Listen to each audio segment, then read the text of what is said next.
There's a ton of ways to grow. I can watch a video on YouTube. I can listen to a podcast. I can resource from mentors and people that are much smarter than me. But without a doubt, the most consistent and the most effective method of growth in my life is from books that I read. Here's the problem. Most people don't take advantage of the power of book reading. And here's why. Most people don't know how to read a book.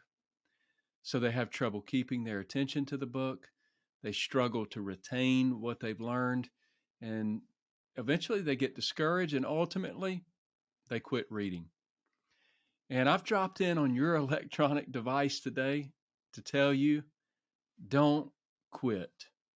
There's a better way, maybe even an easier way. And in this episode, I'm going to share with you some really helpful and practical tips, 4 tips to help you read books better. Stay tuned.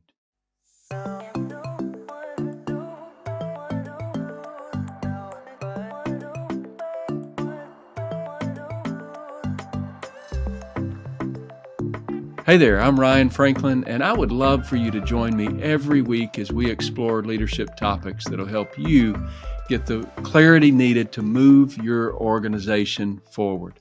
Just hit the subscribe button and the bell to get notified as soon as I post a new session. And before we get started, I do want to mention that I have a great product called the Christian Leader Blueprint. It's a solid model for leadership development. It'll help you establish a better rhythm of life, to see yourself more clearly, to leverage your strengths, and build more productive relationships. And I want to give it to you as my free gift. You can go to ryanfranklin.org and you can download the short guide for free today. And without any further delay, let's get to our session. I love to listen to podcasts. I love formal education, but there's no doubt that I've learned more from consistently reading books over the years than any other method. Now, I want to disclose up front, I don't have a natural love for reading like some people do. I wish I did. I very seldom read as a kid and as a teenager.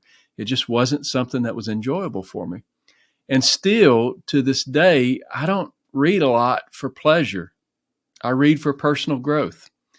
And most of the books that I read are leadership or self-help topics or church growth topics. And so today, I want to give you some tips on how I read a book that helps me stay on task and actually absorb the knowledge and get the knowledge working for me. That's the goal, right? We don't want to just read to read. We want to grow our lives. And so that leads me to tip number 1. There's no shortcuts to understanding and using what you read. And I'm starting off with this tough news today because there are no shortcuts to understanding and using what you read. I love the thought of Cliff Notes, and that may work to learn enough to pass a test in school. But if you truly want to learn and absorb the information and use it to improve, there's really no good way around just taking the time to read it. And to take that a step forward, if you really want to learn the content of a book, you may even want to read it twice. And you may be all of a sudden cringing inside right now when I say read a book twice. But before you skip to the next podcast, I do have an alternative to this that works pretty good as well. It still takes work, but here's what I do. As I'm reading, and I prefer the Kindle version, but this works with a physical copy of the book as well. As I'm reading, I highlight the things that jump out at me. And I try to refrain from highlighting every little thing. It's got to be something that I know is a really good nugget, something that I definitely want to revisit. I highlight it. And during my first read through of the book, I'm trying not to slow down too much. I want the big picture of the concept that the author is trying to get across. And so I try not to get lost in one thought or one section of the book. And so I just make a quick highlight if something keeps jumping out, and then I keep moving on with reading the book. And occasionally, if it's a really good section that I know that I want to slow down and absorb it later, the entire section, I'll just bookmark it. And I'll know that that's something that I want to go back and slowly read through that particular section of the book. And I'd imagine that most of you kind of have some kind of similar process like this. But here's the part I need you to, that I want to get across to you that has really helped my retention. When I finish a book, I really want to get the information in me. So I then take the time to go back and I look at my highlights and I actually type out a one-page summary or takeaway of the book. Now, a one-page takeaway of the book it's not easy to do. My highlights could probably fill up 4 or 5 pages or even more if it's a good book.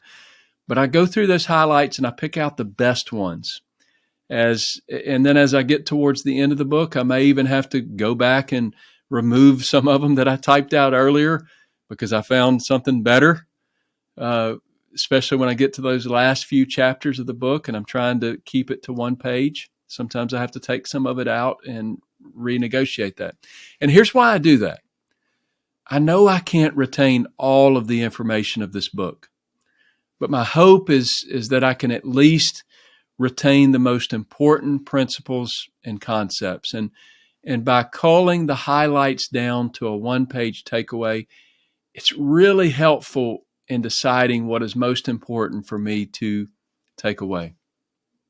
Plus, when I want to go back and I want to reflect on this book, maybe a year or 2 years later, I can pull out that one-page takeaway and I have a really good, concise summary of the book, and that's extremely helpful. So tip number 2, if you're having trouble focusing on an entire book like I do at times, try buying the audio version and the print or the Kindle version as well. And this is a little tip that has revolutionized my focus with a book. If I can read and listen to the book at the same time, I'm not as easily distracted and I seem to retain the content a whole lot better. It works with my learning style a whole lot better. Now, I realize that some of you may be concerned about the cost of doing that. On average, I would say spend $20 or $30 on a book when I buy the Kindle and the audio version. But honestly, if a book is worth my time, then it's worth that $20 or $30 that I have to spend to get more out of the concepts. And if it's not worth me spending that amount of money on it, then I probably need to reevaluate as to whether I need to be reading that book. Maybe I need to go find a better book. So tip number 3, let's talk about reading with groups. If you're reading a book with a group of friends, or maybe you're reading a book with a small group at a church or over, and you're doing this over a couple of months, here's what I would suggest. Use the same one-page takeaway method with the group. Whatever your reading assignment is, whether in between your meetings, whether it's a one chapter or a couple of chapters, ask everybody in the group to do a one-page takeaway on that particular chapter or that assignment. Maybe it's a couple of chapters. Ask them to do a one-page takeaway and ask them to bring a copy of that takeaway for everyone in the group. And this is pretty neat because it's sort of a built-in accountability for the group.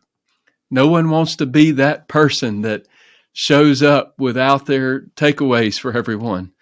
And also, here's another thing I do. I ask each person to bold their top 3 takeaways.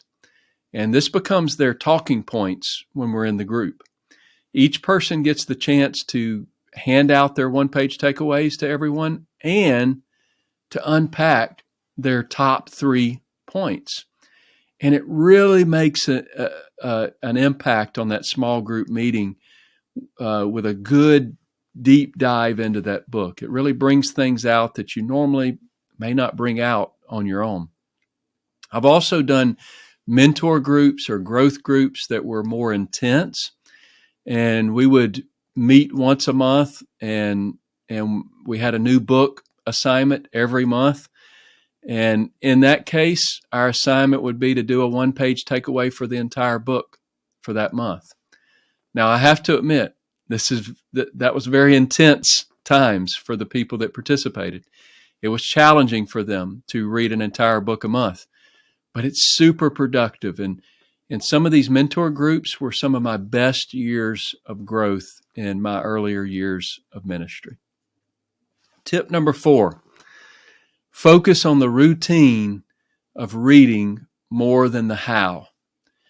The more you can systematically put book reading into your life, if you can read a chapter a day or read for 10 minutes a day, if you want to do a time frame, or consistently read 3 days a week, maybe, whatever you can do routinely, if you'll focus on routinely ingesting a book, that'll be so much more effective in the long run than worrying about how you read or even what you read. Make it a routine part of your life. And I would say that reading is more important today than ever before. As leaders, we have to be sharp thinkers, especially today, more than ever before. And the best way to stay sharp is by reading a book. Think about this. The average person really doesn't read. So if you read 2 or 3 books on any one subject, compared to that average person, you're almost considered an expert on that particular subject. Reading is so powerful. Well, let me rephrase that.